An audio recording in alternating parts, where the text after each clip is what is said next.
nesse sentido, faço o gancho para chamar a próxima palestrante, Isabela Souza, que é doutoranda em Geografia na Universidade Federal Fluminense, mestre em Planejamento Urbano e Regional pelo FRJ, e além de nascida e criada na Maré, hoje integra a OSCIP, Observatório de Favelas no Rio de Janeiro, onde ela é diretora do projeto de Arte e Território, e ela pesquisa sobre temas como mulheres, violência e cidade. Com vocês, Isabela Souza.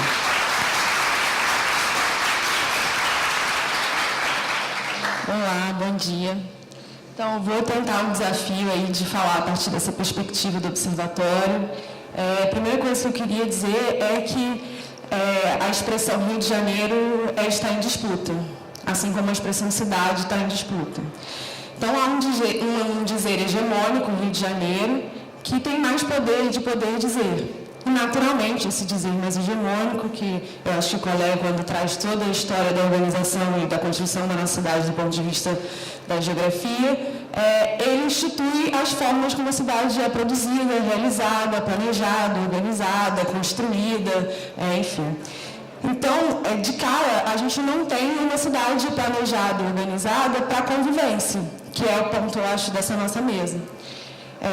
E aqui eu estou falando daquilo que se instaura como desafio para além da própria geografia, que é o que a gente também falou um pouco na primeira mesa. Então, ela não é uma cidade planejada e organizada, nem do ponto de vista geográfico, por tudo que todo mundo já disse, mas também do ponto de vista político das escolhas que são feitas desde o processo primordial do habitar e do conviver no Rio de Janeiro.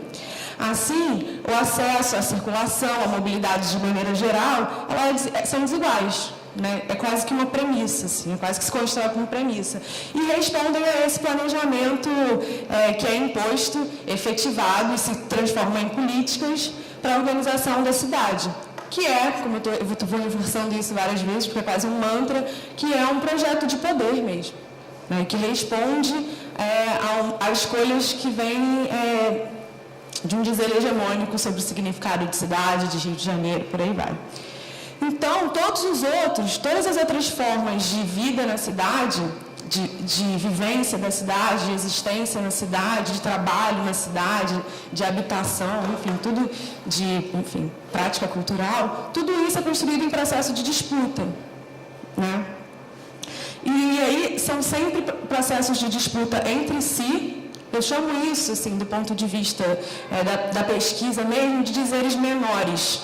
Né? Todos os outros múltiplos dizeres menores são construídos em processos de disputa entre si e entre o que é hegemônico.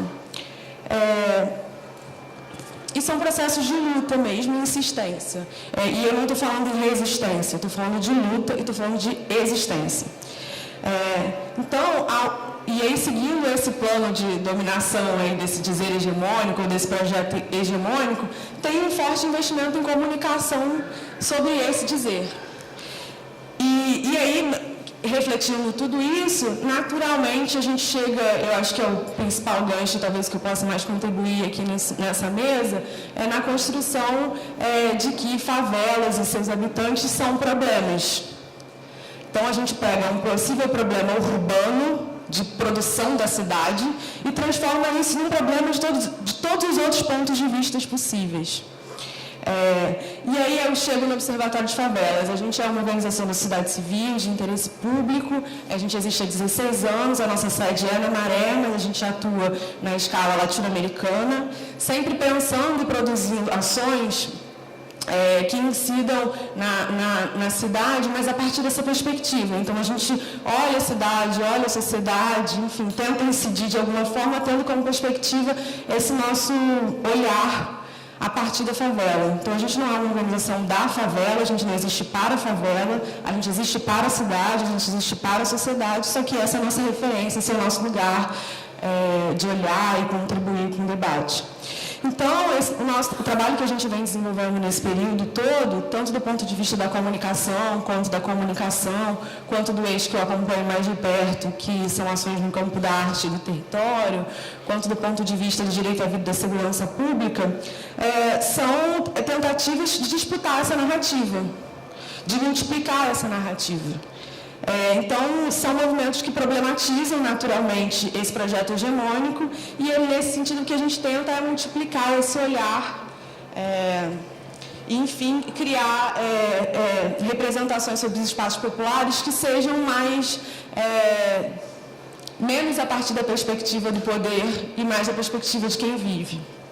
E eu acho que isso talvez seja um outro gancho para o que os colegas falaram aí.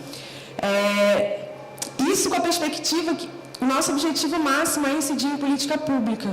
O que a gente quer é que essa forma de olhar possa, de alguma forma, nessa disputa, construir políticas mais generosas, mais múltiplas, mais democráticas, menos desiguais, e aprofundando a democracia e a ampliação de direitos para todos, realmente. E aí a gente acha que a gente faz isso, que a gente consegue contribuir com isso de alguma forma, primeiro porque a gente pensa a cidade de maneira geral e a sociedade urbana a partir desse olhar da periferia, e aqui a periferia não é entendida, ou a favela, ou o espaço popular não é entendido como lugar da ausência de saneamento básico, da precariedade dos serviços urbanos, da falta de segurança pública, mas como um espaço de potência, de reinvenção, de luta. E depois que a gente faz todo esse trabalho do ponto de vista da construção do conhecimento para que se dispute nesse campo, que a gente quer criar novas representações. Então, chegando, eu acho, no que talvez a razão do convite para a nossa integração nesse espaço de debate seja, então tudo bem, como vocês fazem isso? Como isso se concretiza do ponto de vista prático, né? Então, a gente faz, por exemplo, o Imagens do Povo, que é um programa de formação em fotografia, e a gente forma pessoas, num processo de 1 ano, para que elas possam produzir imagens sobre os espaços populares, tendo como referência tudo isso que eu disse. Então, quando um fotógrafo do Imagens do Povo vai fotografar uma realidade popular, ele não vai tirar foto do esgoto, por exemplo, ele vai tirar foto de uma alegria, de uma brincadeira, coisas do gênero. A gente faz concretiza em 33 universidades federais um programa que é uma metodologia de ampliar o acesso a jovens de origem popular na universidade, porque a gente quer problematizar a universidade, né, que tem o nome de universidade, mas ao mesmo tempo não é um campo de formação universal nem democrático. Então, enfim, a gente cria um índice que visibiliza a violência letal nas nossas cidades e implanta em uma série de cidades. A gente faz um galpão de arte contemporânea ao lado da Avenida Brasil, localizado na Maré, e leva Vic Muniz e outros tantos da arte contemporânea para exporem lá, para dizer, esse espaço aqui, que todo mundo está sempre dizendo que é um problema do ponto de vista urbano, ambiental, social, é também um espaço onde pode se concretizar experiências incríveis no campo da produção de artes visuais, e, enfim, movimentar essa cena também a partir desse território. Então, acho que o que a gente tem feito ao longo desses 16 anos é ampliar as representações sobre favelas e espaços populares, não para incidir apenas sobre esses territórios, mas para incidir sobre a cidade de maneira geral, sobre a forma como ela se organiza e que, na verdade, visibiliza a forma como esses territórios são encarados por esse dizer hegemônico que eu tratei aqui. Enfim, acho que isso é um pouquinho do que eu poderia contribuir. A gente faz muita coisa, seria incrível receber todos vocês lá. A questão ambiental, esse é um debate que a gente tem se aproximado cada vez mais. A Maré é o resultado de uma falta de opção para todo mundo. A gente ama, trabalha, mas no fim das contas a gente sabe que ela é o resultado de uma ocupação imprópria e desconsiderou uma série de questões ambientais. Cada vez mais a gente quer problematizar isso. Então, é claro que se daqui a gente puder sair com debates que ajudem a gente a entender como esse nosso lugar de olhar pode, enfim, também se debruçar mais sobre a questão ambiental, a gente está avançando sobre isso, então seria incrível depois, em algum outro momento, a gente pensar, já estamos fazendo uma aproximação com a Floresta da Tijuca, então acho que muito legal também essa mesa concretizar também essa possibilidade. Tá bom? Acho que é isso.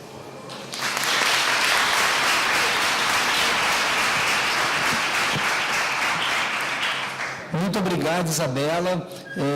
Realmente acho importantíssimo entender a integração da favela como um espaço de crise de habitação. Na verdade, a gente tem toda uma história relacionada à própria transformação do campo brasileiro e das migrações de grande contingente populacional para as cidades, e um problema de crise de habitação não associado à falta de espaço, mas sim à falta de direito à cidade.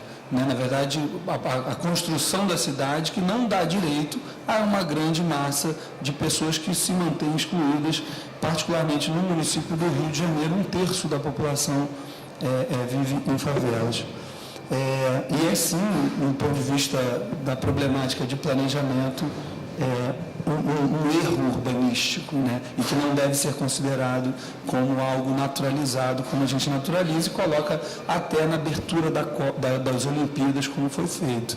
Então, questionar isso, claro, a valorização, isso que a Isabela levantou, a favela como espaço de potencialidade, claro, são pessoas muito potentes e com a capacidade, Joana d'Arc mostrou isso, oriunda de um curtume em Franca, e a trajetória pessoal dela, quem estava aqui na palestra anterior, viu. Então, vale a pena chamar a atenção para isso que a Isabela colocou. E, sobretudo, nessa prática da multiplicação de olhares, né, de representação e de atividade que transforme essa potencialidade em projetos de política pública.